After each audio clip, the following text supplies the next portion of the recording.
Bien, mis amigos y hermanos, estamos de vuelta. Hemos entendido a través de este estudio que el Mesías es hombre, que es del linaje de David, y si no fuese del linaje de David no tiene derecho al trono de Israel, que es hebreo. Explicamos que la palabra hebreo significa el que cruza el Éufrates. En otras palabras, aquel que desea cruzar esa línea entre la falsa religión y la religión verdadera o la religión dada por Dios. También hemos visto que el Mesías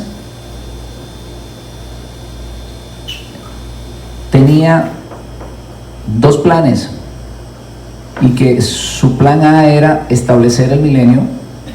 Sin embargo, su pueblo no se arrepintió y lo llevó a entregar su vida para que su pueblo permaneciera en pacto, y eso lo vamos a analizar ahorita con un poquito de detalle.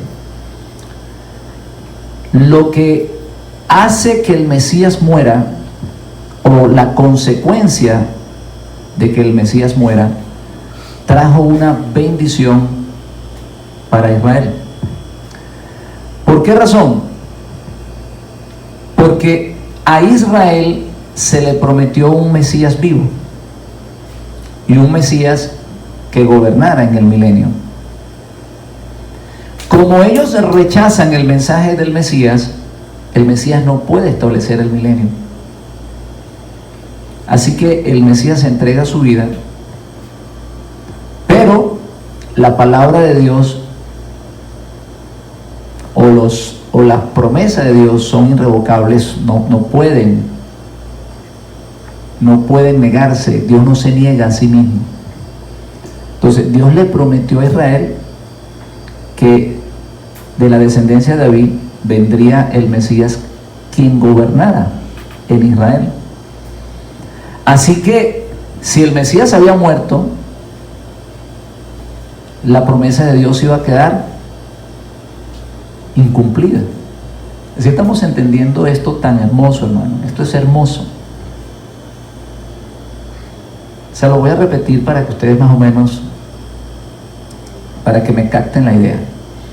Dios le prometió a David que de su linaje vendría un rey que gobernara en el milenio, o que gobernara en el reino de los cielos, como nosotros lo conocemos. Si ese Mesías muere, no se puede cumplir la promesa que Dios le hizo a David. ¿Estamos entendiendo?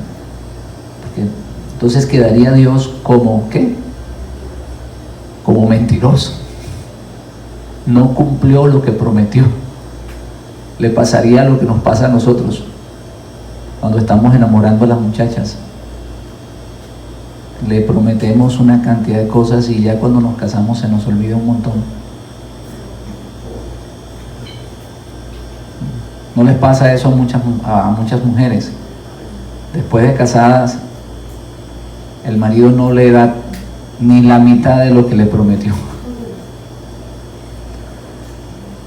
Si el Mesías permanece muerto, Dios no puede cumplir la promesa.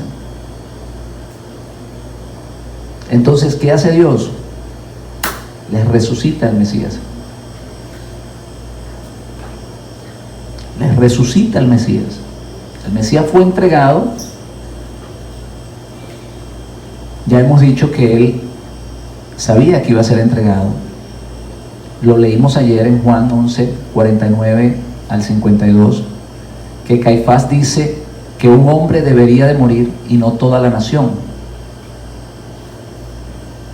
Y esto es algo, hermanos, que nos tiene que poner a pensar un poquito. Cuando Caifás dice que la nación no podía morir, que era preferible que muriera un hombre, ¿por qué lo dice Caifás? Si el Mesías fuese un hombre pacífico, que no le hace daño a nadie, o como lo pintan las películas de Hollywood, que Roma sentía lástima por él. ¿No se han dado cuenta de eso? Esa película de Mel Gibson es una película antisemita, porque pone a los romanos como buenos, sí, que sienten lástima por el Mesías. Pero si Caifás dice aquí en la Biblia, porque es que nuestro manual es la Biblia, hermano, no las películas de Hollywood. Nuestro manual es la Biblia, y es por eso que estamos leyendo versículos. Nuestro manual es la Biblia. Si Caifás dice que el pueblo está en peligro, que la nación está en peligro, eso me dice claramente que el Mesías tenía un grupo de personas que estaban dispuestos a dar la vida con él para derrocar el gobierno romano, y que Roma estaba preocupado por eso. Esa parte no la pinta la película no la explica la película de Mel Gibson, ni tampoco lo dice la historia que hemos aprendido nosotros. Pero tenemos la Biblia, la lámpara que alumbra nuestros pies. Él está preocupado que la nación perezca. En otras palabras, ellos están preocupados que Roma está mirando al Mesías como un guerrero que va a levantarse contra el imperio romano. ¿Por qué? Porque eso ha sucedido muchísimas veces. El pueblo de Israel es un pueblo guerrero que ha tenido que librar no una, no dos, sino muchísimas veces batallas para librarse de los imperios que los han conquistado. Y en este caso Roma, que los oprimía con los impuestos, que abusaban de los judíos, miran ahora al Mesías como un guerrero más que se está tratando de levantar contra el imperio romano. A él proclamarse rey de los judíos, le está mandando un mensaje a Roma y le está diciendo al emperador: tú no eres nuestro emperador. Aquí hay un nuevo rey que va a gobernar a Jerusalén. Entonces Roma está preocupada, hermano. Y eso lo ven los sacerdotes, que a su vez estos sacerdotes estaban de acuerdo con el gobierno romano, eran corruptos.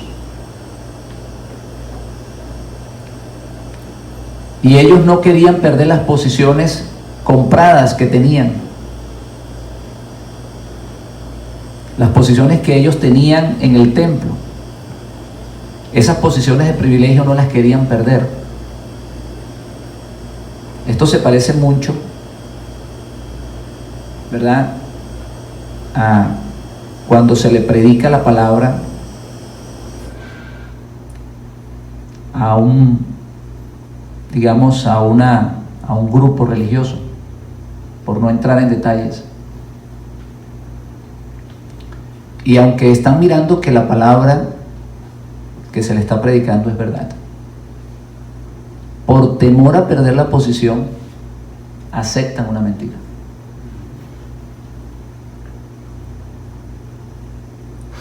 No abrazan la verdad, porque tienen temor. Tienen temor primeramente de reconocer que están equivocados, y segundo, tienen temor a la posición que tienen, al nombre que ya han obtenido. Pero, hermanos, la mentira dura hasta que la verdad llega, y tarde o temprano tendrán que reconocer que estuvieron equivocados y que fue mayor su orgullo que el deseo de conocer la verdad. Aleluya. Entonces, si Caifás estaba preocupado era porque el Mesías representaba una amenaza para Roma. Y esa es la razón por la cual lo entregan. Y el Mesías lo sabe. Él lo sabe. Pero él a su vez mira que tanto el sacerdocio como parte del pueblo no quiere arrepentirse. Entonces él voluntariamente. ¿Sabes qué hace el Mesías? El Mesías le dice a Pedro: guarda la espada, no la vamos a poder necesitar, no la necesitas. ¿Sí se acuerdan ese pasaje de Pedro? Que si el Mesías era tan pacífico, ¿qué hace Pedro con una espada? Yo no creo que era para cortarle la concha a una manzana, para pelar una manzana. Una espada es para matar a alguien, hermano.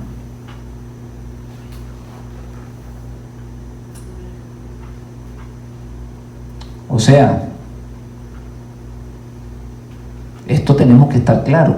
Esa imagen de un Cristo pacífico no es el que presenta la Biblia. Cuando el Mesías mira a Pedro con la espada, le dice: no, guárdala. En otras palabras, yo me entrego. Yo me entrego para que la nación pueda vivir.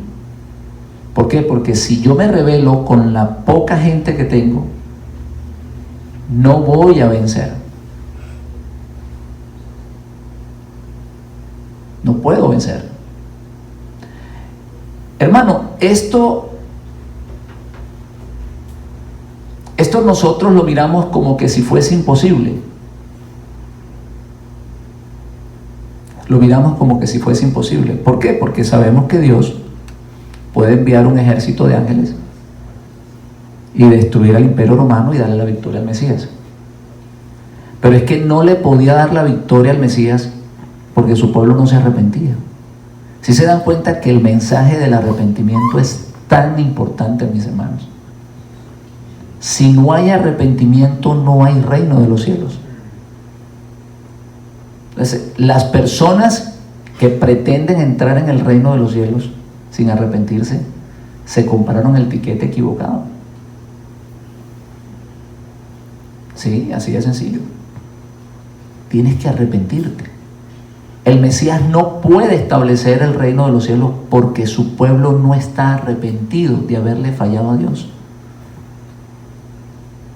El pueblo había pecado contra Dios y a pesar del mensaje del Mesías, el pueblo no se arrepiente. Así que él no puede establecer, él se da cuenta que él no puede establecer el reino de los cielos y opta por entregar su vida. Él se entrega, lo atrapan. Estaba estudiando de que cuando se acercan a apresar al Mesías en el Getsemaní, según los estudiadores, iban aproximadamente 600 hombres.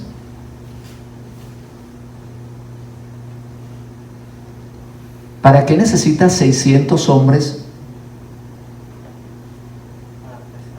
para apresar a un solo hombre que es pacífico, que da lástima, como supuestamente nos los pintan en la película?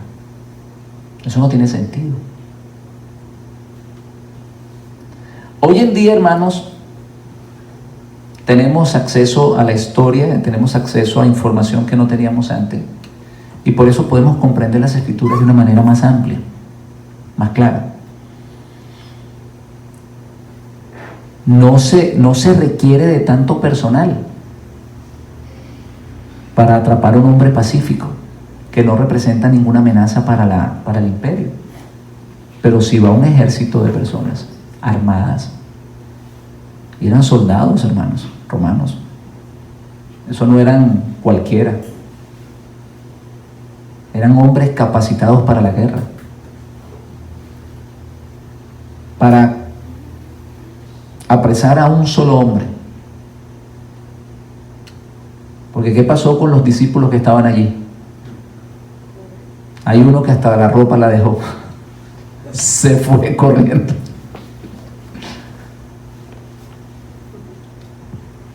Quiere decir, hermanos,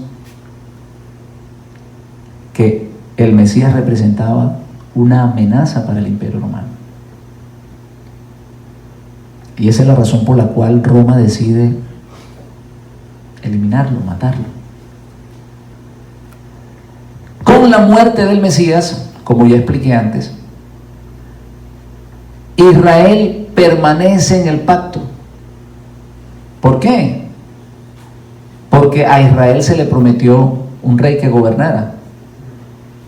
Así que él fallece, Dios lo resucita y continúa Israel en el pacto.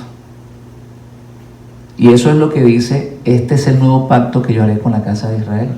Es un pacto con sello de sangre, con la vida del Mesías, con la vida de Cristo. Aleluya.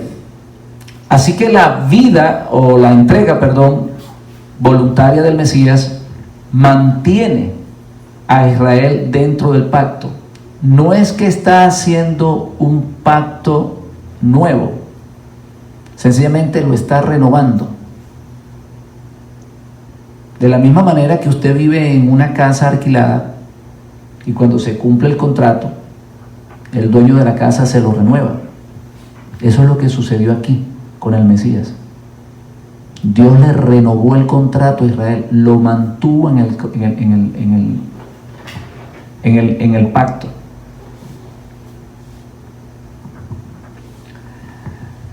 Cuando nosotros leemos la Biblia y cuando oímos a los predicadores decir el antiguo pacto y el nuevo pacto, produce una confusión en nuestra mente. ¿Por qué? Porque pareciera que el antiguo pacto era exclusivamente para Israel. Ellos tenían un pacto, pero era un pacto antiguo que quedó cancelado, que allí en ese momento, a rechazar el Mesías, queda cancelado, ellos no se mantienen en el pacto, y que ahora la iglesia, como ellos le llaman, tienen el pacto que supuestamente le pertenecía a Israel. Y yo quería aclarar algo acá. La palabra correcta no es un nuevo pacto, sino un pacto renovado.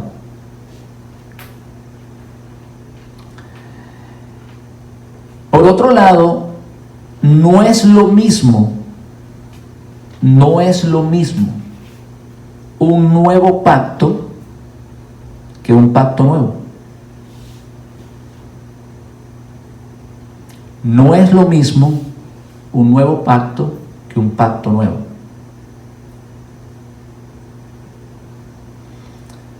Y miremos que siempre dice: haré un nuevo pacto. No dice: yo voy a hacer un pacto nuevo. Si dijera: yo voy a hacer un pacto nuevo, quiere decir que el pacto que tenía queda eliminado. Y que a partir de ese momento es un pacto nuevo con la humanidad. Pero dice un nuevo pacto. Les voy a dar un ejemplo.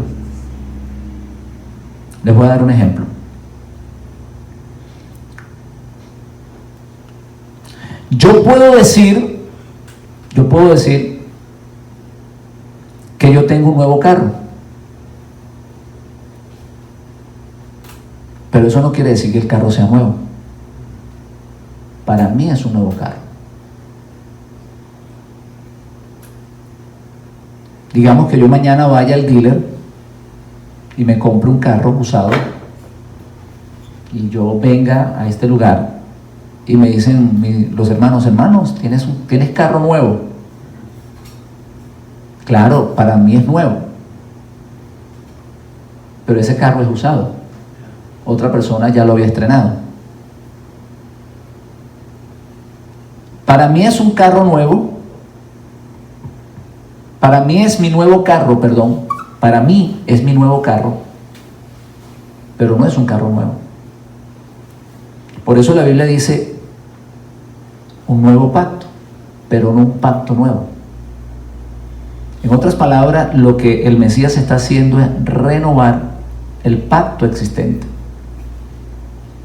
¿Estamos entendiendo esto? Ellos tienen un pacto nuevo, un nuevo pacto, pero no tienen un pacto nuevo. El pacto continúa, sencillamente está siendo renovado. Como ya se lo expliqué, yo puedo tener un carro que para mí sea nuevo, o sea, mi nuevo carro, pero no quiere decir que sea un carro nuevo. Esto está claro, ¿verdad que sí? Esa renovación del pacto tiene un valor tremendo, porque esa renovación del pacto no está hecha con la sangre de los toros ni de los machos cabríos, sino con la sangre del justo, del santo. Así que, por ende, es la última renovación. Es la última renovación. Yo les quiero dar un tips aquí. ¿Recuerdan cuando Moisés subió al Sinaí para recoger las planchas, las tablas de la ley? ¿Sí recuerdan eso? Moisés baja con las tablas y ¿qué sucede con el pueblo?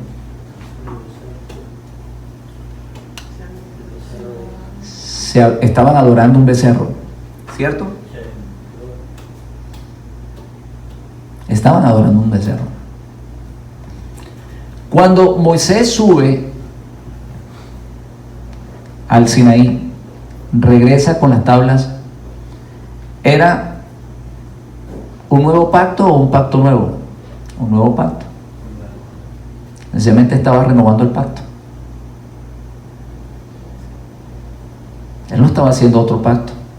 El pacto era el mismo. Lo estaba renovando. Esa es la misericordia de Dios, mis hermanos. La historia se repite con el Mesías. El Señor les ofrece arrepentimiento para establecer el reino de los cielos y no lo acepta. Entonces el Señor lo que hace es renueva el pacto a través de la sangre del Mesías. Claro que esta vez sí ya no hay otra oportunidad más. Porque eso lo dijo el mismo Moisés. El que no hiere a tal profeta será cortado del pueblo. O sea, es la última voz de Dios. El Mesías, hermanos, es la última voz de Dios. No hay otro que venga después de él. No hay otro. No hay otro. Aleluya. Vamos entonces a comenzar, hermanos, en esta tarde con el tema el Mesías representa a Dios en la tierra. Continuamos descubriendo el Mesías y esta es la última parte que vamos a estudiar. El Mesías es el representante de Dios en la tierra. ¿Por qué razón yo quiero tocar este tema? Porque el cristianismo que se divide de los apóstoles, de la iglesia judía cristiana, vamos a decirlo de esa manera, y que comienzan a formar una casa aparte en los territorios romanos. Ellos comienzan a interpretar las escrituras desde un punto de vista distinto al que lo habían recibido los primeros creyentes del Mesías por parte de los discípulos. En otras palabras, los primeros gentiles que recibieron el mensaje por la boca de los discípulos, los primeros creyentes gentiles que recibieron el mensaje del Mesías por boca de los apóstoles y de los primeros discípulos que eran judíos, recibieron un mensaje distinto al que estaban interpretando los cristianos que se estaban separando del movimiento de los nazarenos. En otras palabras, cuando el cristianismo comenzó a formar su casa aparte, de alguna manera, sin la información ni la luz que provenía de Jerusalén o del pueblo judío, comienzan a interpretar las escrituras de una manera distinta. Y allí es donde comienza a mezclarse el paganismo con el cristianismo. Por eso es, hermanos, que el cristianismo que se separa de los discípulos o de la doctrina apostólica es un mesianismo pagano, porque está mezclado, es un híbrido, El cristianismo, ya separado de las enseñanzas apostólicas, como un movimiento aparte, como un movimiento distinto al que los discípulos habían comenzado, se transforma en un híbrido. ¿Por qué razón? Porque por las influencias de las filosofías griegas y romanas, ellos comienzan a adoptar enseñanzas paganas dentro del cristianismo judío. Recordemos esto, y esto tiene que estar claro en nuestra mente. El cristianismo no cae del cielo, hermanos. Esto es una enseñanza que parece mentira que haya que darla en pleno siglo XXI. Parece mentira eso, que nosotros tengamos que explicarle a la gente que el cristianismo no cayó del cielo. Sí, la gente piensa que el cristianismo vino de allá arriba. Así como Dios le entregó la ley a Moisés escrita en las tablas, la gente piensa que el cristianismo vino de la misma manera, y eso no fue así, hermanos.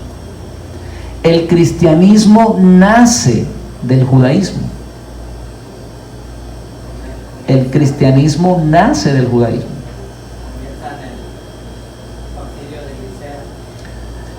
Sí, pero el cristianismo como tal, el mesianismo, vamos a decirlo de esa manera, comienza con los seguidores del Mesías, del Nazareno.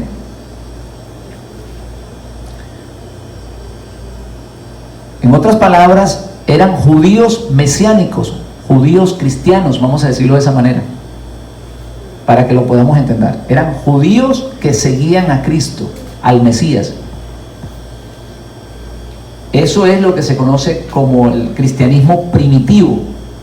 Eso es lo que se conoce como el cristianismo primitivo. Eran un grupo de judíos que estaban enseñando o estaban dándole a la gente las enseñanzas que habían recibido de su maestro, que había sido proclamado el Mesías, el ungido.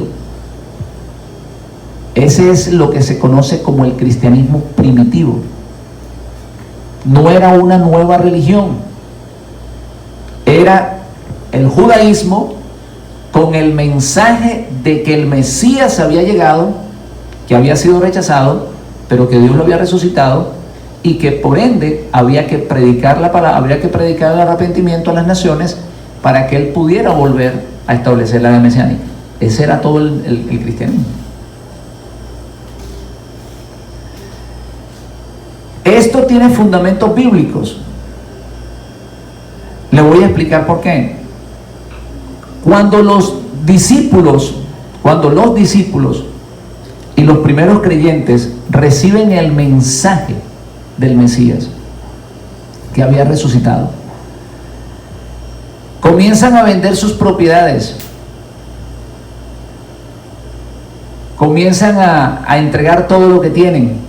¿Por qué usted cree que lo estaban haciendo? Yo quisiera que ustedes se pusieran a pensar en eso. Yo les voy a dar un tip a ustedes. Nosotros hemos visto aquí que se levanta alguien y dice que el Mesías viene tal día. ¿Y qué sucede con los seguidores de esa persona? Venden todo lo que tienen. No se han dado cuenta de eso. Venden sus propiedades, las entregan, porque están creyendo que el Mesías ya viene. Eso fue lo que sucedió en el primer siglo. Ellos estaban casi seguros de la venida del Mesías. Pablo por allá dice, nosotros que hemos quedado vivos, o sea, él se incluye ahí, seremos transformados. Ellos tienen en su mente que el Mesías no se va a tardar 2000 años, jamás pensaban ellos eso. Ellos creían que el regreso del Mesías era inminente, que era pronto, que ya venía, y por eso deciden vender las propiedades y dicen, no, esta causa hay que apoyarla porque ya el Mesías retorna, viene de regreso para establecer el milenio. Aleluya.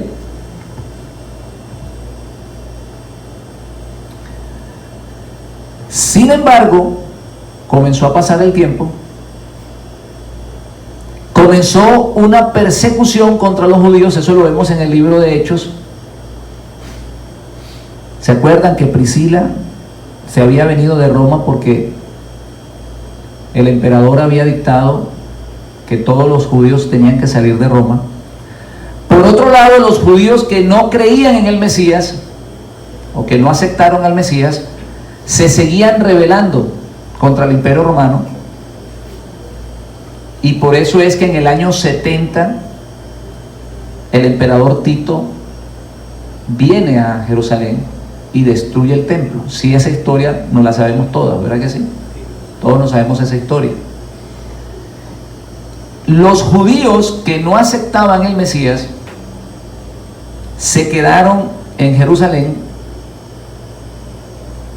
tratando de librarse del Imperio Romano, y comienzan revueltas contra Roma hasta que Tito viene y destruye el templo, destruye la ciudad, y allí quedan esparcidos los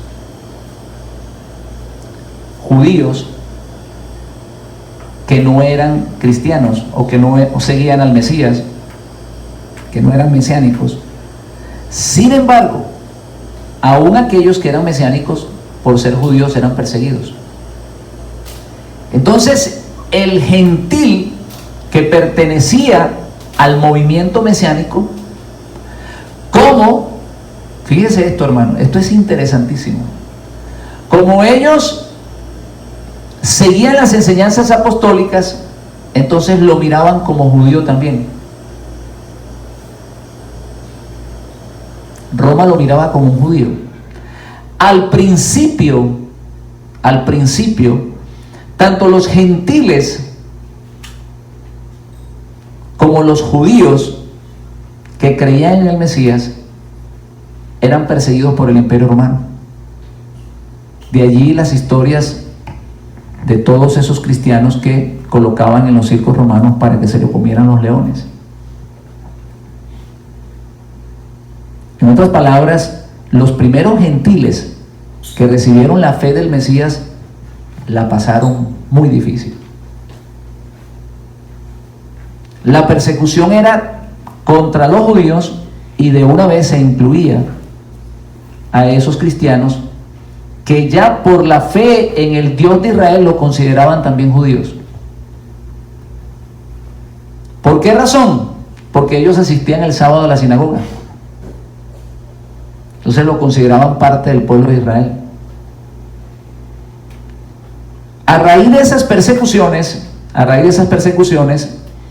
comienza a haber un quebrantamiento en el movimiento mesiánico, y por un lado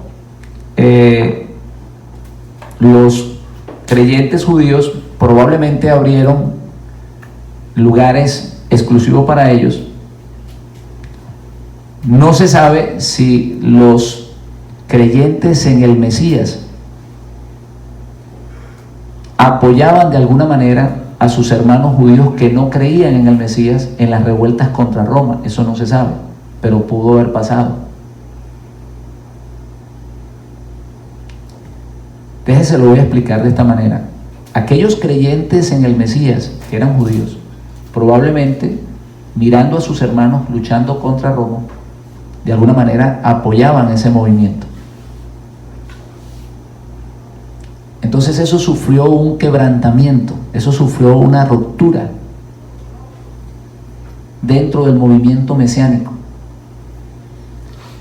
De alguna manera esto pudo influir en que poco a poco el movimiento del Mesías se fuera dividiendo, y es cuando comienza a levantarse un movimiento independiente de gentiles que creían en el Mesías, pero que no tenían ya la información de las enseñanzas apostólicas.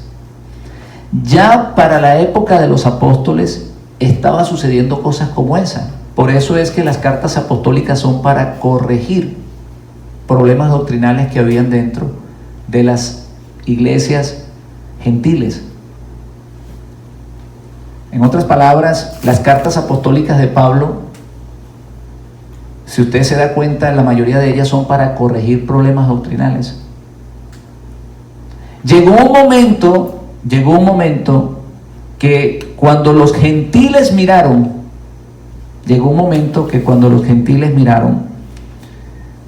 que a los judíos les estaba yendo tan mal, ellos se comenzaron a considerar que eran escogidos y que Israel había sido rechazado. Y es por eso, hermanos, que Romanos 11, o que Pablo escribe esta carta en Romanos 11. Si estamos entendiendo todo este panorama, detrás del movimiento, después de la muerte del Mesías, vino persecución para los judíos. Siempre lo han tenido. Ellos se siguieron levantando contra Roma.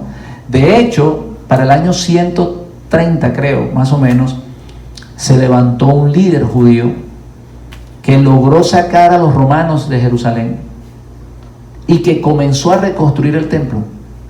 3 años más tarde, un emperador romano vino y lo mató.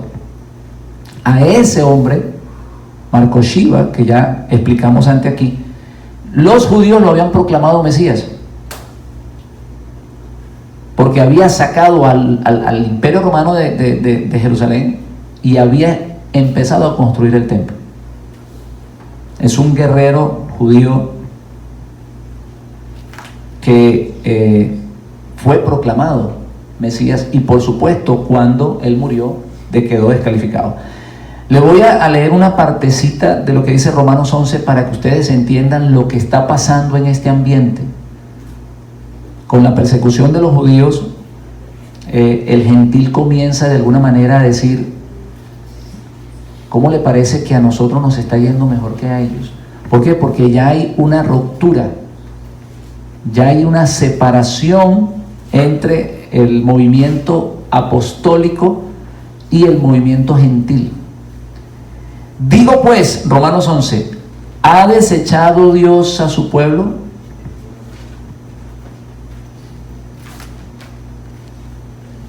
En ninguna manera, porque yo también soy israelita, de la descendencia de Abraham, de la tribu de Benjamín.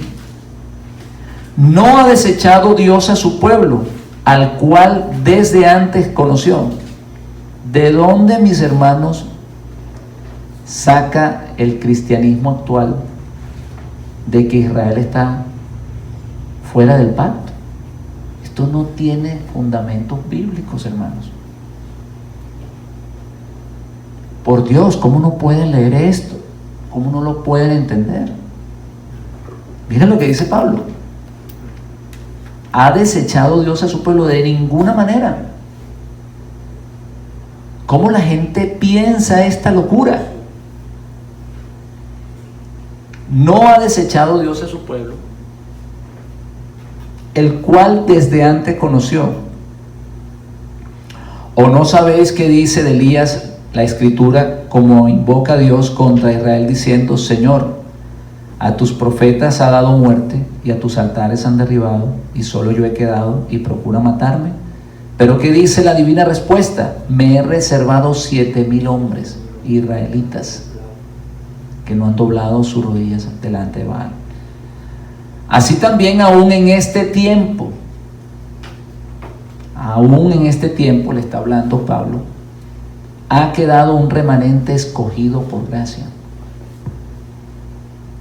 Y ahí comienza. Entonces, Si ustedes se dan cuenta, para este entonces ya el pueblo gentil estaba pensando de alguna manera que el pueblo judío, por la persecución que tenía, porque el pueblo judío siempre ha sido perseguido, de que de alguna manera Dios lo estaba desechando. O sea que esto no viene de ahora, esto viene de hace muchos años atrás, desde esa época. Por eso es que esto está en la mente del cristiano, que Dios desechó a Israel. Que ahora Dios tiene un pacto con la iglesia y que Israel está fuera del plan de salvación. Que ellos tienen que pasar por la gran tribulación, aceptar al anticristo y que entonces allí es cuando ellos se van a arrepentir. Lo que la iglesia no sabe es que Dios se tenía una carta bajo la manga, porque lo que está sucediendo hoy en día con el regreso de las ovejas perdidas de la casa de Israel es una prueba clara de que Israel, antes de la gran tribulación, está volviéndose al Dios de sus padres. Por eso Dios le está regresando el Shabbat, las fiestas, y Dios le está revelando la palabra de Dios, y Dios le está revelando al Mesías.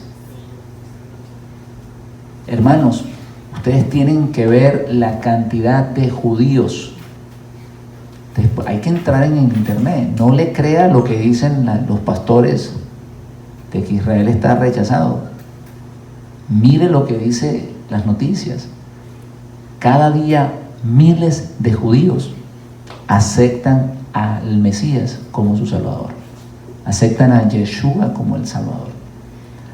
Hay judíos que, como a ellos se les tiene prohibido leer el Nuevo Testamento, han sentido un deseo profundo de leerlo, y cuando ellos comienzan a leer lo que conocemos como el Nuevo Testamento, se dan cuenta que es un libro judío.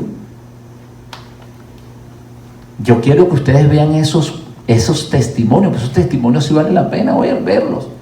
No esos que dicen, es que yo era borracho y ahora no soy, ya dejé de tomar y ya. Esos testimonios no, esos testimonios no valen la pena. Bueno, son buenos también, pero el testimonio que vale la pena es ver ese tipo de milagros. Que un hombre judío que le han prohibido toda la vida leer el Nuevo Testamento, yo estaba viendo un comentario de alguien, él decía, si tú vas a Israel y preguntas en una librería por un Nuevo Testamento, te miran como que si te caíste de la luna. Te miran como que si te has caído de la luna. O sea, para ellos eso no existe. Pero Dios está poniendo en los judíos, hermanos, esto hay que verlo, un interés tremendo por estudiar el Nuevo Testamento. Entonces ellos van y comienzan a leerlo en contra de lo que le dicen sus padres. Y cuando lo comienzan a leer se dan cuenta que es un libro totalmente y exclusivamente judío. Y dicen, ¿cómo yo no lo leí antes? Y comienzan a entender que el Mesías, que Yeshua es el Mesías de Israel, y se están entregando. Y les están diciendo, tú te estás volviendo loco. Pero esa es la obra de Dios. Y lo que está sucediendo ahora, hermano, no es la obra de un hombre. Y esto quiero que quede claro. No es la obra de un hombre, es la obra de Dios. Dios está sacando a su pueblo de los sepulcros de las naciones. Los está arrancando de los lugares donde no se les está dando el pan de vida, sino que le están dando la comida de los cerdos. Pastores que predican mentiras, pastores que se alimentan de las ovejas y no se preocupan por la salvación de ellas. Y de allá los está sacando Dios.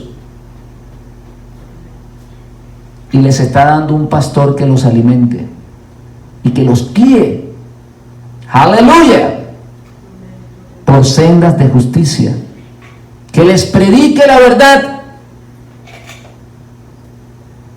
Que no los entretenga en las iglesias, hermanos. A la gente no hay que entretenerla. A la gente hay que darle el pan de vida. Aleluya. Gloria a Dios. Entonces, cuando los gentiles se miran independientes y ya no tienen la luz que proviene de los discípulos, porque ya los discípulos han muerto, porque ya el gentil se ha separado de los hermanos judíos, porque miran que a los judíos los están persiguiendo y comienzan a creerse que Dios los desechó. Y de allí comienza a pensar que les está yendo mal a los judíos porque ellos fueron los que entregaron al Mesías. Entonces comienzan a pensar y a decir, no nos conviene estar juntos, nos toca separarnos. Y es donde se proponen,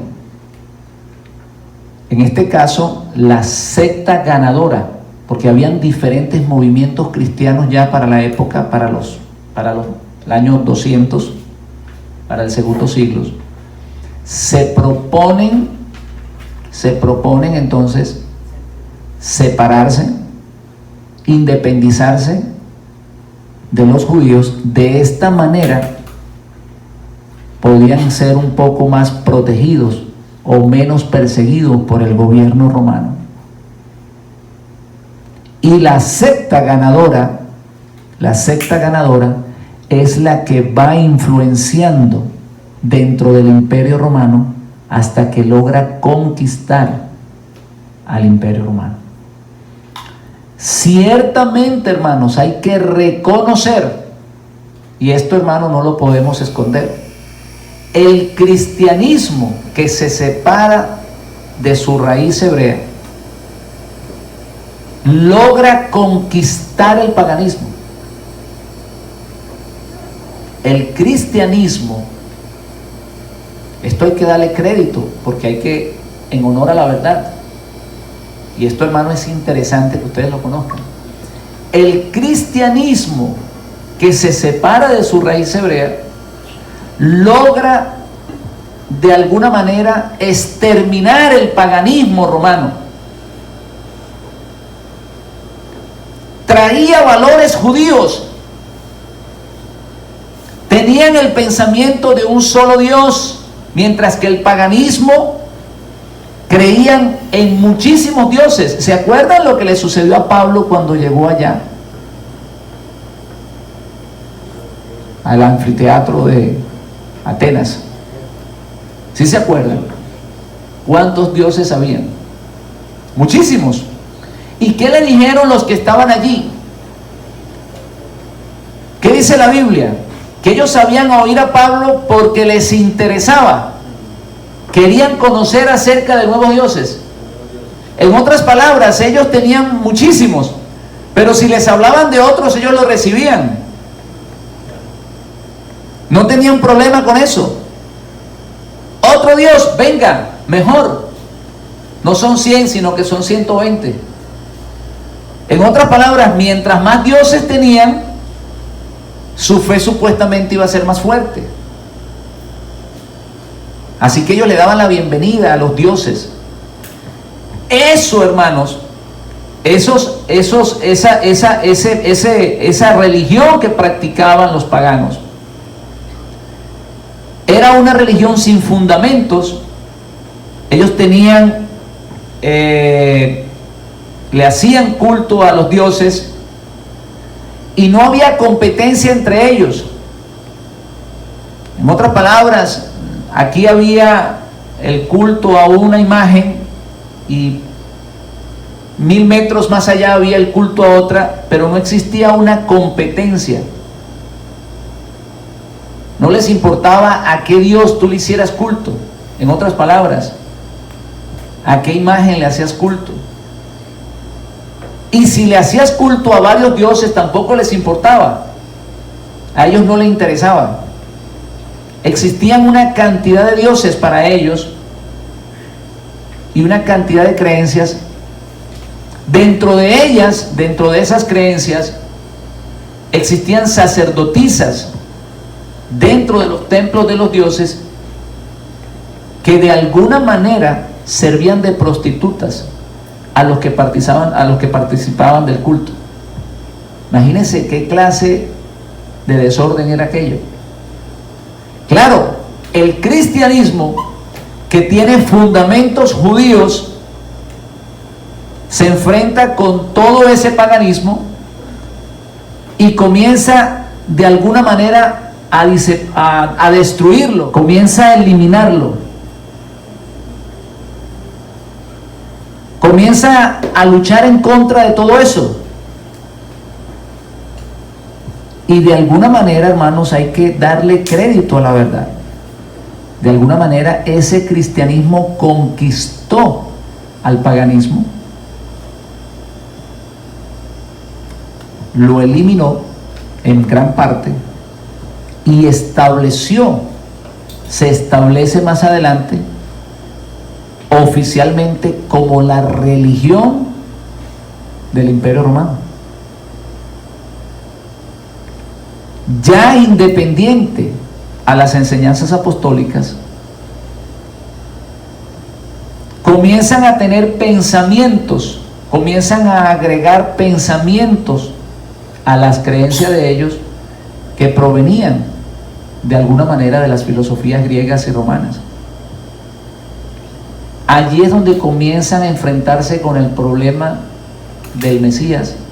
¿Cómo es posible que un hombre pueda perdonar pecados? Ellos no logran entender eso.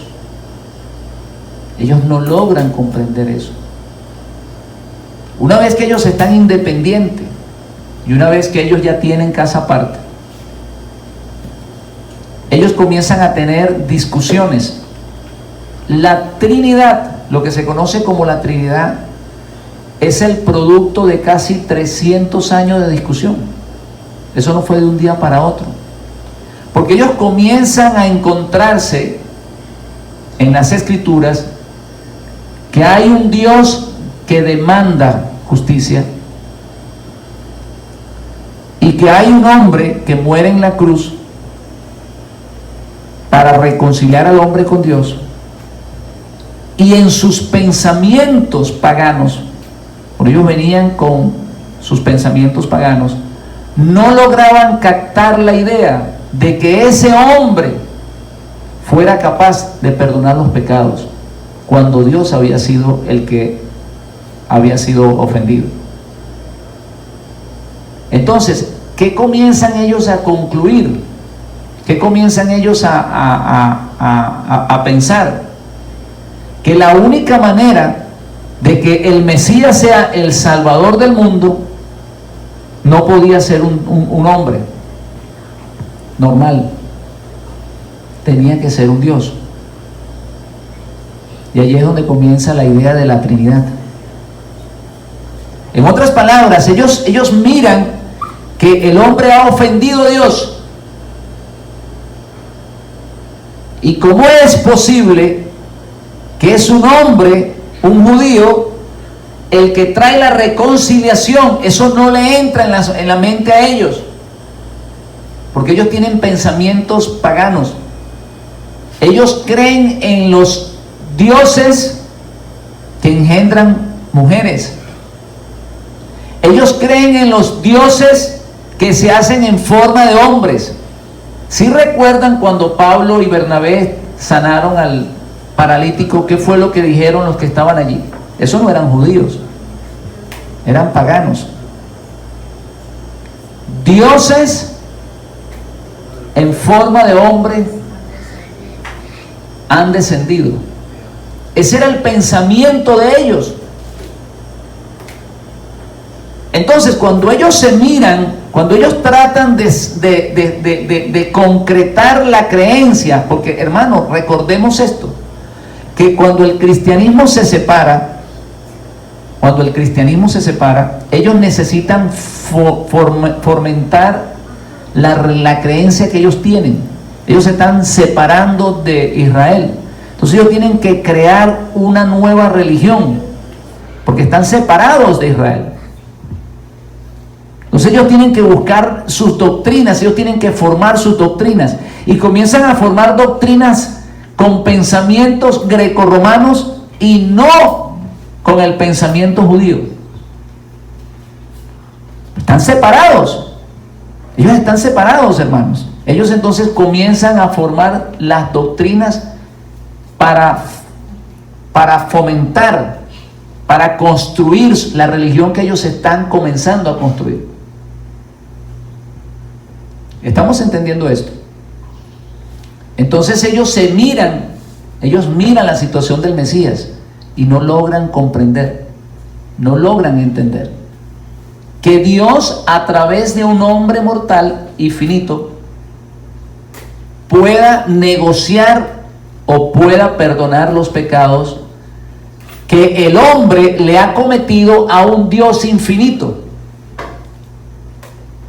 Entonces comienzan a pensar y a mezclar lo que ellos pensaban, lo que ellos tenían como creencia, y a construir esas doctrinas que conocemos hoy como la Trinidad. Y también de allí nacen otras doctrinas, o se desprenden otras doctrinas como la de Sabelio, donde supuestamente Dios está haciendo diferentes roles. Ellos dicen que Dios es el Padre en la creación, pero cuando se hacía falta la redención, el Padre se hace carne y se convierte en el Hijo.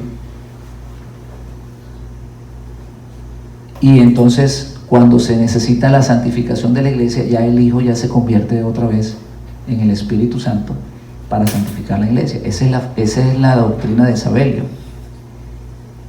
Todo eso nace por la mezcla que ellos hicieron. Entonces, ¿qué hicieron en Niceas?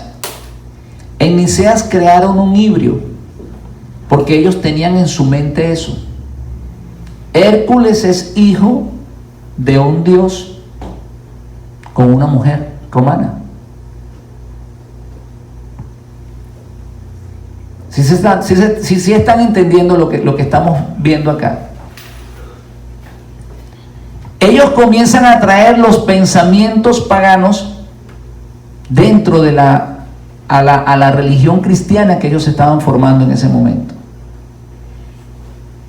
De allí, como les expliqué, nace la Trinidad, nacen otras creencias. De hecho, la Trinidad, para la gente que no lo sabe, no llegó a creerse como Trinidad de un momento a otro. Primero se creyó solamente en la divinidad del Hijo, y más adelante, para el 3.7 algo creo, es cuando concluyen en la Trinidad, de la creencia en tres personas en un solo Dios.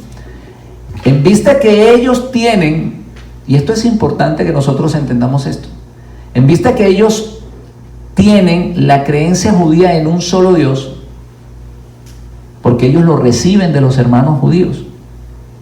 Por eso les estoy diciendo que el cristianismo nace del judaísmo. Como ellos saben que el Dios de Israel es un solo Dios, pero cuando ellos miran que el Mesías es el que perdona pecados, ellos no logran entender esto y terminan concluyendo que Dios está compuesto de varias personas. Es uno, según ellos, pero compuesto en tres personas. Es el Padre, el Hijo, que es el que hace la redención a favor del hombre, pero en representación a Dios. Más adelante, ese cristianismo que poco a poco se va mezclando, termina en lo que conocemos hoy en día como la Iglesia católica, apostólica y romana. Ya no se creía solamente en la Trinidad, sino que se comenzó a creer en otras cosas, que los santos eran intercesores, y comenzaron a llevarlos apóstoles a niveles de santos. En otras palabras, ¿qué pasó? Volvieron a arrastrar o volvieron a recoger las ideas paganas que tenían, y todos esos dioses que ellos tenían en el paganismo de alguna manera fueron regresando al cristianismo, hasta que regresaron a sus raíces. ¿Por qué? Porque se separaron del olivo natural, se separaron del pensamiento judío. Entonces ellos no logran entender esto. ¿Cómo es posible que un hombre, ¿verdad?, pueda ser el intermediario? Y cuando nosotros leemos las cartas de Pablo, Pablo le está escribiendo a los ¿quién? A los gentiles. Recordemos esto, que Pablo es apóstol a los gentiles. Y es allí donde Pablo le aclara y le dice: porque hay un ¿qué? Solo Dios y un mediador entre Dios y los hombres, Jesucristo hombre. Porque ya para la época de Pablo se creía que Jesús era un Dios en algunos pensamientos romanos, y que por eso él podía interceder por los pecados del pueblo. Por eso Pablo tiene que aclarar eso. Así que ellos concluyen que la única manera de que Cristo puede perdonar pecado es que sea mitad hombre y mitad Dios. Eso no es lo que enseñan en la iglesia cristiana. ¿Qué creían los paganos? Que los dioses engendraban mujeres y que los hijos nacían mitad dioses, mitad hombres. De allí nace la mitología de Hércules y de muchas más. Seres híbridos, seres con dos naturalezas. ¿No es eso lo que se predica en las iglesias cristianas? Que Cristo tiene dos naturalezas. A pesar de que la Biblia dice que Él es hombre, a pesar que Él repite muchísimas veces el Hijo del Hombre, a pesar de que Juan dice: el que no confiesa que Jesucristo es un hombre tiene el espíritu del anticristo. ¿Sabes cómo interpretan este versículo? El que no confiesa que Dios se hizo carne, ese es el espíritu del anticristo. Hermano, estamos perdidos. Está bien que usted no entienda, está bien que no entendamos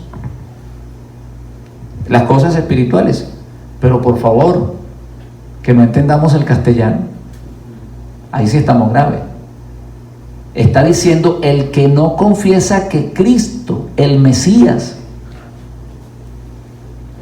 vino en carne, o sea, el que no confiesa que Él es un hombre, que tiene carne y sangre, que nació como hombre, ese viene con el espíritu del anticristo. Porque para la época que Juan escribe esto, ya se creía en estos pensamientos. Esto no sucede en las fronteras de Jerusalén. Mientras la palabra se mantiene en la frontera de Jerusalén, no sucede eso. Cuando la palabra sale de la frontera de Jerusalén, que entra en el mundo pagano, comienzan a existir estos problemas. Y de allí, hermano, como ya les expliqué antes, es cuando los apóstoles se requieren de aclarar todo este tipo de situaciones. En el pensamiento judío es totalmente distinto. No existe, y esto es importante, mis hermanos, no existe fundamentos bíblicos de que Dios se haya hecho carne. No existe ningún fundamento en la Biblia para creer tal cosa. Cada vez que Dios necesitaba hablar con su pueblo, Dios usaba a un hombre. Hermanos, por favor. Hermanos, ahí está la Biblia. Por Dios. Esto de que Dios tiene que hacerse carne para hablarle al pueblo, eso no tiene fundamentos bíblicos, hermanos. Por el amor de Dios, como dicen por allá por mi tierra. Entendamos esto. La Biblia, cuando habla del ángel de Jehová, sencillamente está hablando de un mensajero que viene representando a Jehová. Dios no puede ser un ángel. Un ángel es una criatura. Dios no lo compares con una criatura, porque Él es el creador, bendito por los siglos de los siglos. No hay fundamentos bíblicos que compruebe esto. Es un mensajero. ¿No dice la Biblia que Él hace de los ángeles sus mensajeros? El ángel es un mensajero de Dios. Cuando le trajo el mensaje a José, cuando le trajo el mensaje a María, son mensajeros de Dios. Cuando la Biblia habla el ángel de Jehová, se refiere al ángel que representa en ese momento a Jehová, a Dios. Él viene representando a Dios.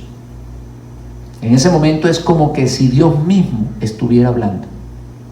Él viene con la autoridad de Dios. ¿Estamos hablando que el Mesías representa a Dios en la tierra? ¿O estamos hablando de esta sección? Así que no hay precedentes bíblicos. Lo que sí hay precedentes bíblicos es que cada vez que Dios necesitaba hablar con el pueblo, utilizaba a alguien. En este caso, cuando Dios quiso hacer la redención en Egipto, ¿utilizó a quién? A Moisés. Cuando Dios quería hablarle al pueblo, utilizaba a los profetas. Cuando Elías oró y se detuvo la lluvia por 7 años, Elías tenía la autoridad de Dios para detener la lluvia. Eso era lo que estaba sucediendo. Eso no hizo que Elías fuese Dios. La gente dice que Cristo caminó por las aguas y por eso Él estaba demostrando que Él tenía poder sobre las aguas. Pero entonces Elías también tenía poder sobre la lluvia.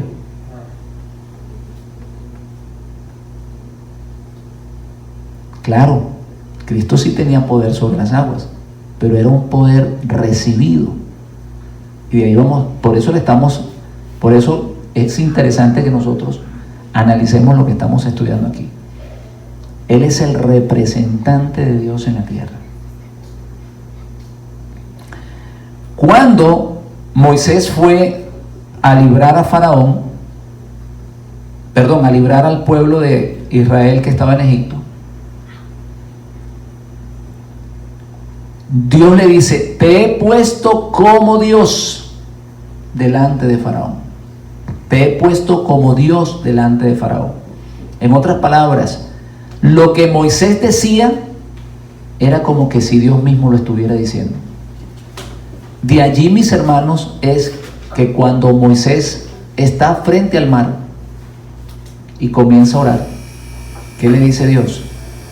Extiende tu vara, porque yo te he delegado el poder para que lo hagas.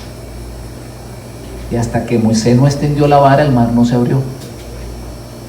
Si estamos entendiendo esto, hermano. Cuando Faraón le decía a Moisés, o cuando Moisés le preguntaba a Faraón: ¿cuándo quieres que se detenga la peste? Faraón le decía: mañana. Y Moisés decía: mañana. Y lo que decía Moisés en ese momento estaba cerrado en el cielo también. Mañana paraba la peste.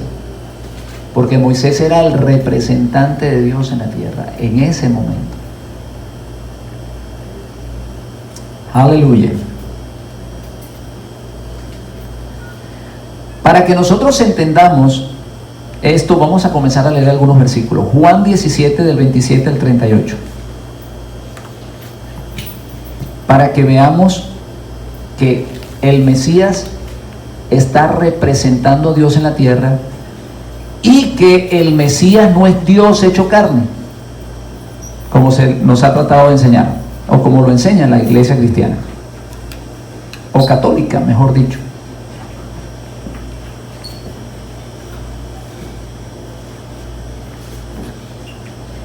Juan 11, 27 al 38 dice así: mis ovejas oyen mi voz, yo las conozco y me siguen. Yo les doy vida eterna y no perecerán jamás, ni nadie las arrebata de mi mano. Y mire lo que dice el 29. Mi Padre, Dios, que me las dio, es mayor que todos, y nadie las puede arrebatar de la mano de mi Padre. Yo y el Padre uno somos. ¿En qué? En propósitos. Entonces los judíos volvieron a tomar piedras para apedrearle. Yeshua les respondió: muchas buenas obras les he mostrado. ¿De quién? De mi Padre. ¿Por cuál de ellas me apedreas? Le respondieron los judíos diciendo: por buenas obras no te apedreamos, sino por la blasfemia, porque tú siendo hombre te haces Dios. Y mire lo que le responde el Mesías. Yeshua le respondió: ¿no está escrito en vuestra ley, yo dije, dioses sois? ¿No está escrita en vuestra ley, yo dije, dioses sois?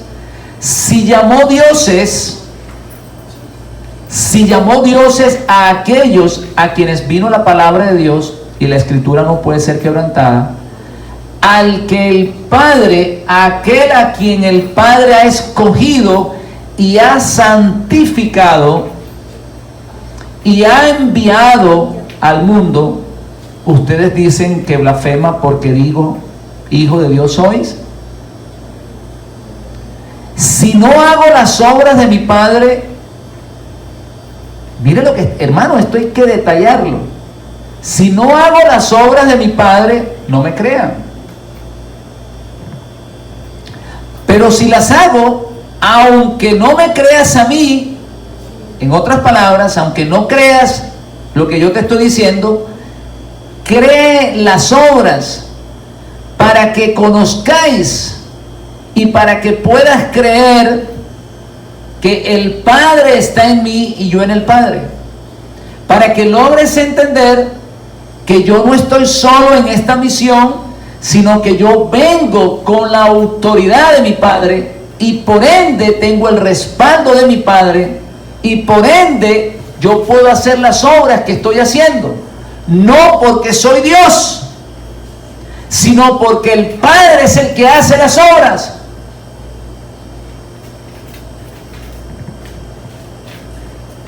Aleluya. Esto lo vemos en Juan 14.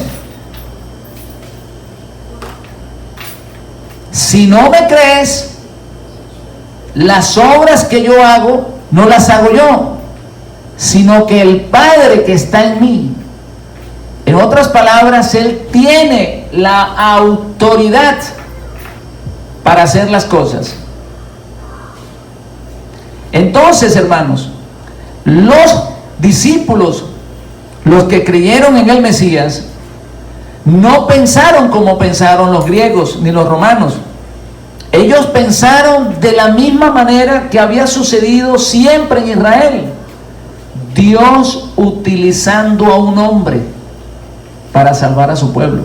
Lo hizo con Moisés, lo hizo con Sansón, lo hizo con David, lo hacía a través de los profetas, en el caso de Elías, para destruir a los profetas de Baal, y lo hacía a través de Gedeón, a través de Josué. Siempre usó un hombre.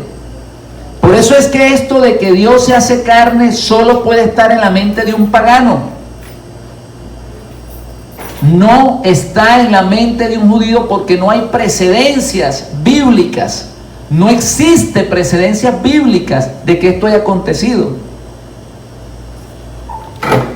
Los mesiánicos, los que creyeron al Mesías, que eran judíos, estaban entendiendo perfectamente bien esto, que Dios estaba actuando a través del Mesías. Si se recuerdan las palabras de Nicodemo: sabemos que has venido de parte, en otras palabras, sabemos que estás autorizado por Dios, porque nadie puede hacer las obras.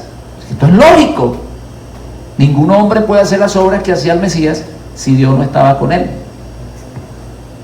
Ellos sabían que cuando un hombre hacía esas señales, era porque tenía el respaldo y la autoridad de Dios, no porque era Dios. Recordemos esto, hermano.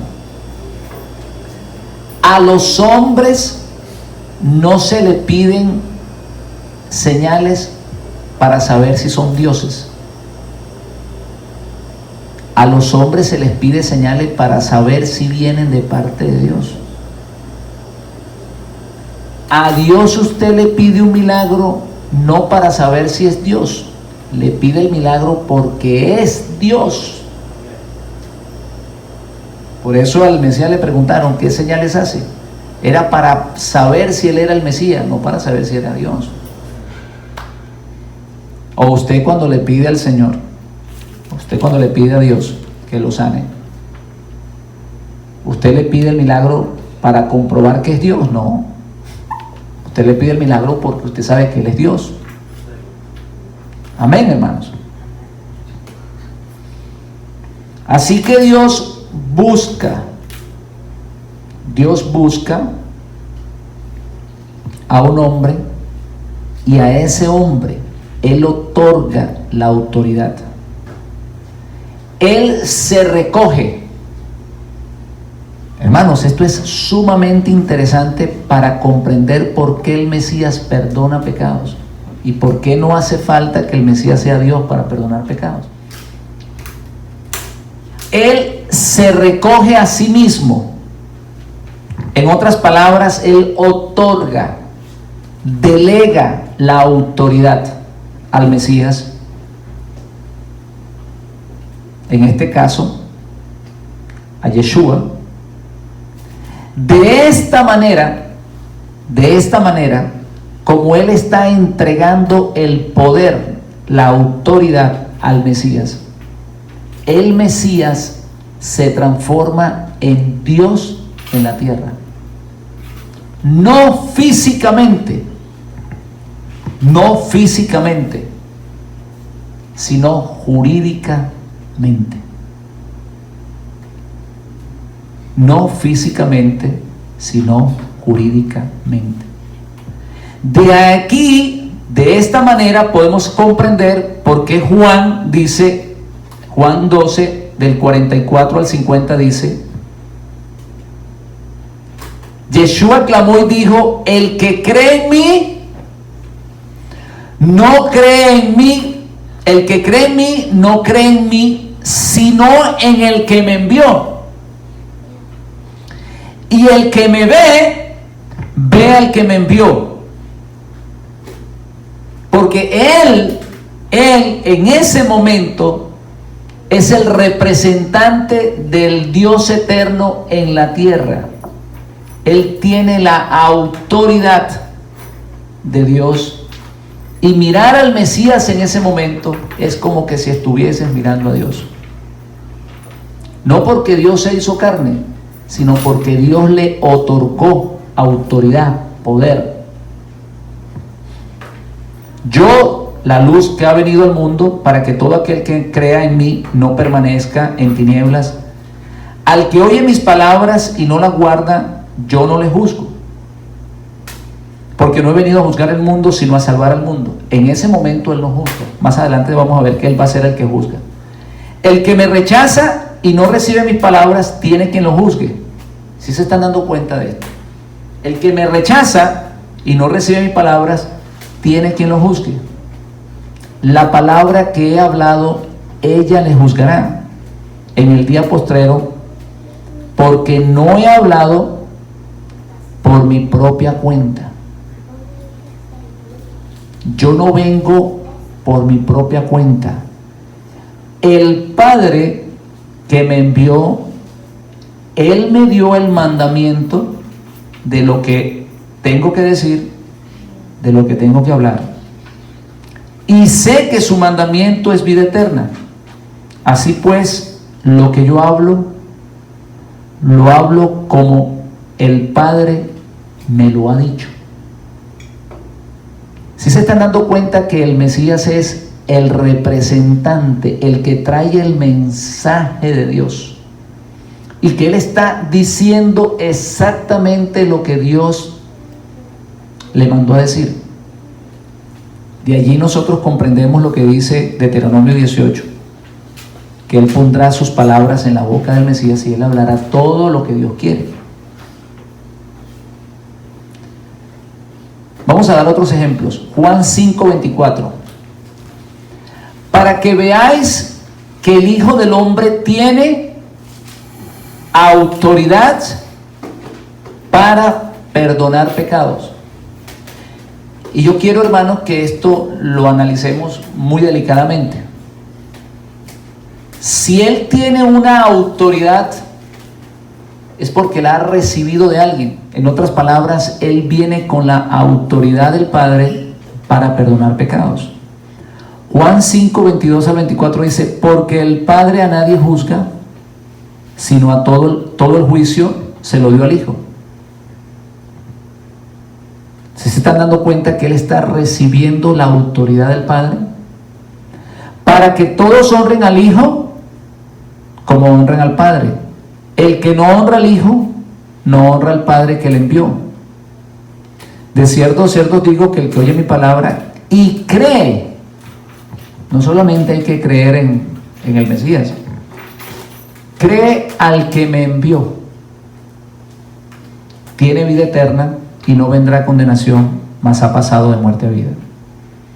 Esto lo vemos en los discursos de Pedro, Hechos capítulo 10, 39-43, dice: nosotros somos testigos de todas las cosas que Yeshua hizo en la tierra de Judea y en Jerusalén, a quienes mataron colgándole en un madero. A este Jesús, a este Yeshua, levantó Dios al tercer día, e hizo que se manifestase no a todo el pueblo, sino a los testigos que Dios había ordenado de antemano, a nosotros que comimos, bebimos con Él, después que resucitó de los muertos, y nos mandó que predicásemos al pueblo y testificásemos que Él, que Yeshua, es el que Dios ha puesto como juez de vivos y muertos.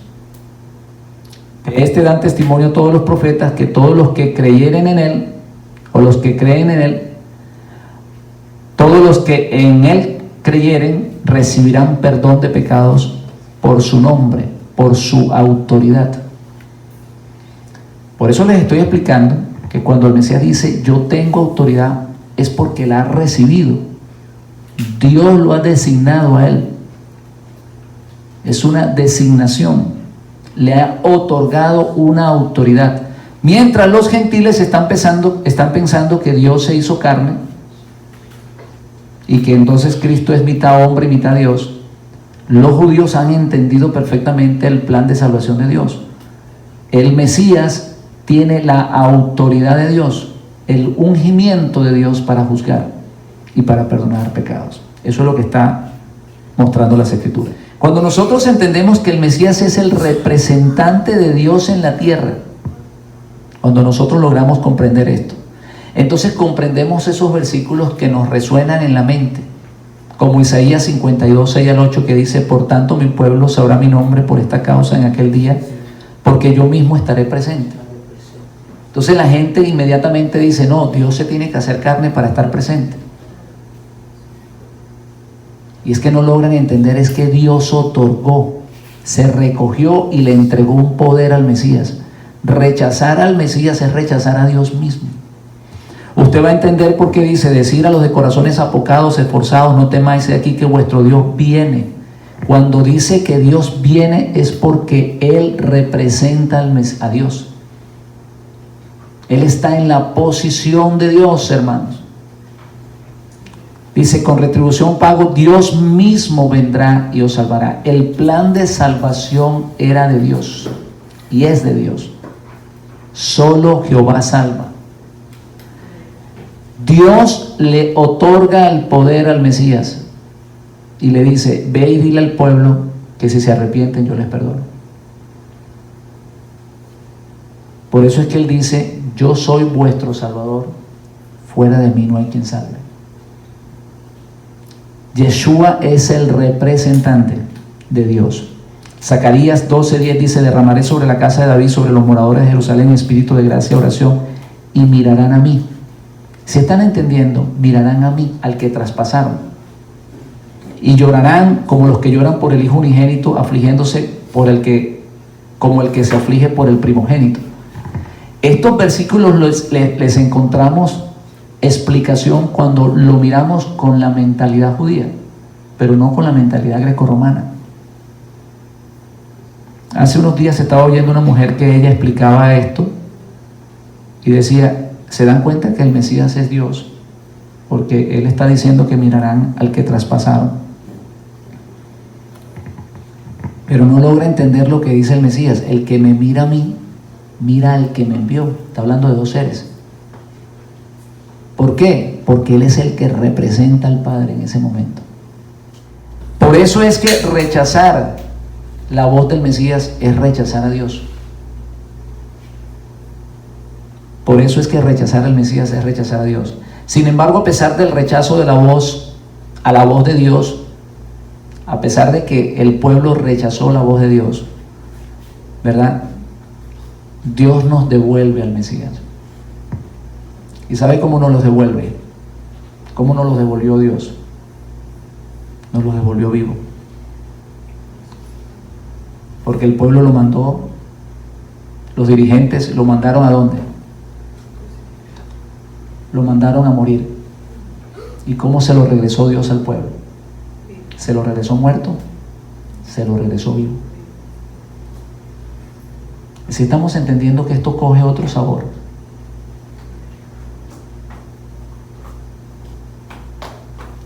Y esto es profundo, le voy a explicar por qué. La entrega voluntaria al Mesías, al verse que su pueblo no se arrepiente y por ende no puede establecer la edad mesiánica, mantiene a Israel dentro del pacto, lo que yo les estaba explicando. Ya que Israel se le prometió un Mesías que gobernara y esto no ha cambiado.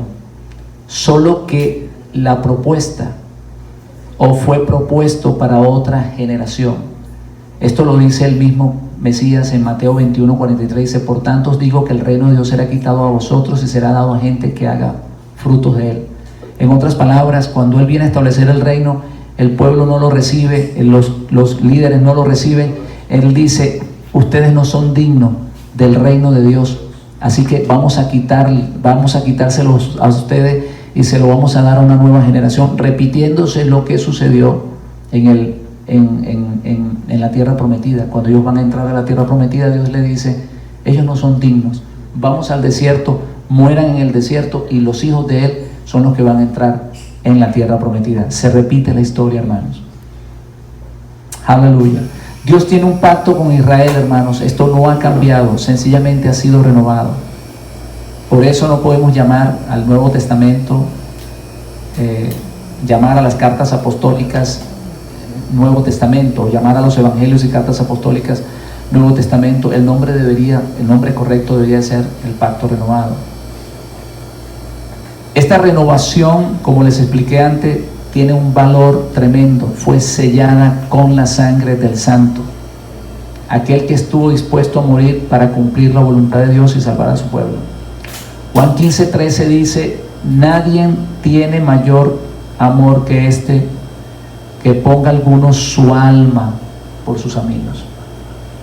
El amor del Mesías por su pueblo lo llevó a morir por él. Él sabía que Dios lo podía resucitar para nuestra justificación. ¿Saben una cosa, hermanos? Esto es maravilloso.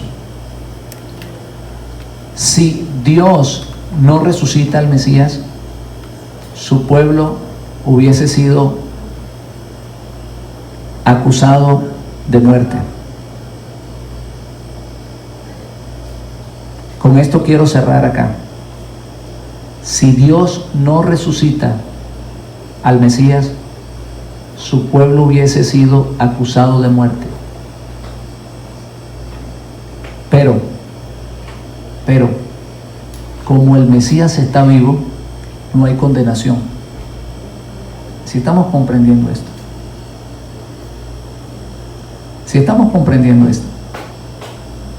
Ustedes se dan cuenta del amor de Dios por el pueblo de Israel.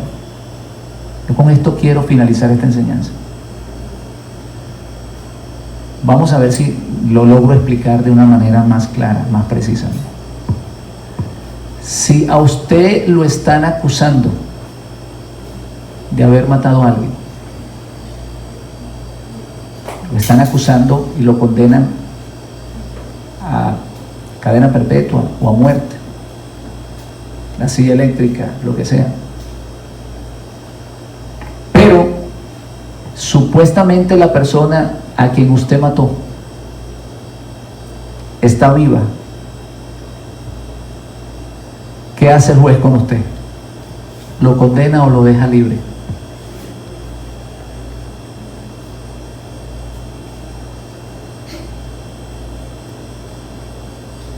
Si estamos comprendiendo el amor de Dios por su pueblo.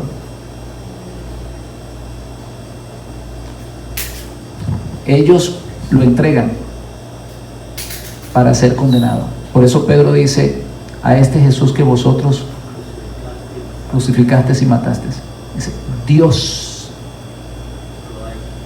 lo ha levantado de los muertos.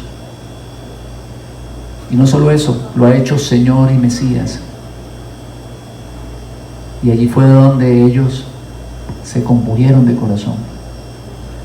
Habían entendido que Dios les había regresado vivo al que ellos les habían entregado a Dios muerto. Por eso le dije que estas enseñanzas te llevan a comprender el amor de Dios más, mucho más de lo que tú lo entiendes. Como el Mesías vive, no hay condenación para aquel que lo mandó a entregar.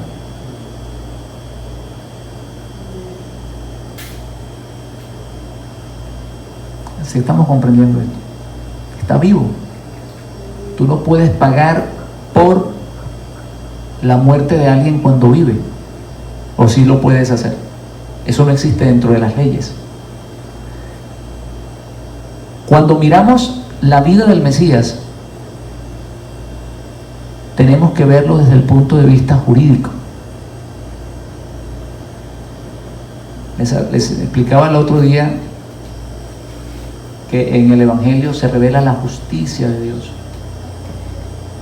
Es una justicia perfecta, hermosa. Y cómo el amor de Dios puede ser manifestado de una manera tan grande que, a pesar de que su pueblo rechaza la voz del Mesías, lo manda a la condenación, Dios lo podía haber dejado muerto. Israel no entra en la edad mesiánica y no tiene esperanza, pero al resucitarle al Mesías, vuelve y renueva el pacto. Israel entra con esperanza a la edad mesiánica y a la vida eterna. Por eso es que cuando Pedro da el discurso en Hechos 2 y se compungen de corazón los que estaban oyendo el mensaje, ¿qué les dice Pedro? Ahora pues, arrepiéntanse de lo que le han hecho a Dios y bautícense cada uno de vosotros en el nombre de Jesucristo, o en el nombre de Yeshua, para el perdón de sus pecados, y recibiréis el don del Espíritu Santo. Eso lo dice Hechos 2:38.